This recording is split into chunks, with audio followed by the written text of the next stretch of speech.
You strange saying you changed, like you worked that hard to stay the same. Like you're doing all this for a reason.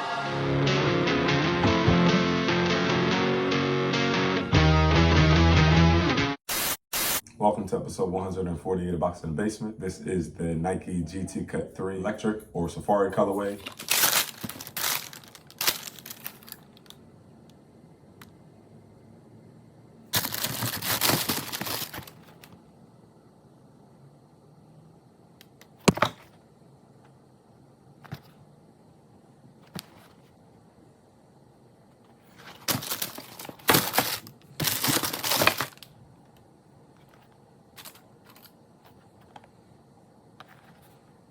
There are two different names online, either the Electric or Safari. So if you research it and you can't find it under one of the names, then you can try the other one. This I am super excited about because I had the Nike GT Cut 1s. I did several reviews on them. So just scroll down and find one of the episodes that I did. I had the Nike GT Cut 2, which I like. But the thing that threw me off was the sizing on it. I was in between like a 10.5 and 11. The way that the shoe bottoms out once you break it in, it gives me a little bit too much room when I went TTS, which is true to size. So I will go with an 11, but by the time I get 3, 4, 5 wears out of it, it will be too spacious in the toe box area. And it didn't give me the lockdown that I wanted or that I needed in a performance shoe. And when I tried this one on, it gave me that snug 1-1 fit, unlike the Series 2, where it was a little bit of pinching in the toe box and a 10.5, but I just pushed through, and once I broke the 10.5 in, it gave me that snug 1-1 fit that I needed. But then in this one, it already has that soon as you put your foot into the shoe, so it's ready to go. And if you're wondering why I got all these other sneakers in the background, is because one of my subscribers asked what is my go-to shoe right now, or what do I have in rotation right now.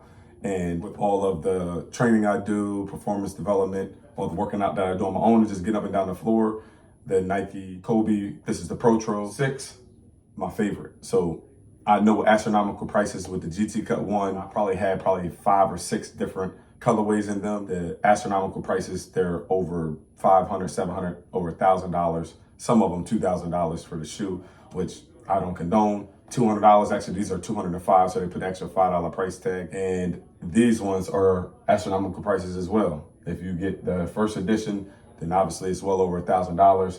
If you get the Protro, then you can get these for about $450 to $500, depending on what size you wear. These ones are $700, if I'm not mistaken, the Grinches, but the reverse Grinches are a little bit cheaper. Like I said, the price point was so low, they were like 4 and some change. I just grabbed both of them just to have them in my closet. But to answer your question, you know who you are. If you watch this video, shout out to you. This is the go-to for me right now. And I don't want to break it in too much. Like you can see some of the spider legs and the ones I wore, the ones I didn't, they're fresh. So they'll stay in the closet for some time. But as of right now, this is the one that I've been training with and working out with as of late. And then this one right here is my new go-to one. I will be working out in this tomorrow. So episode 149, I'll give you a little review on these ones. But let me just speak to why I wanted to get these. I already told you about the sizing, but for these, normally when you have like a Funkadelic shoe like this, normally the midsole is a different color.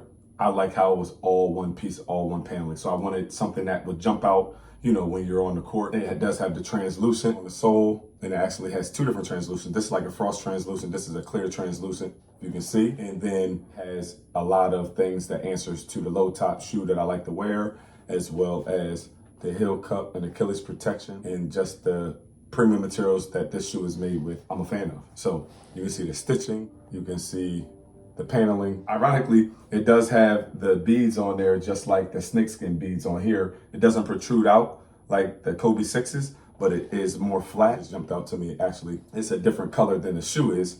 These ones are the same color that the shoe is. That's what makes it a little different. Some of the other colorways, you can kind of have the different speckles on there. That's different than the shoe itself. Episode 148, Box in the Basement. A couple of my go-tos in the closet right now, and the unboxing aerial view of the Nike GT Cut 3. Until next time, take care. Peace.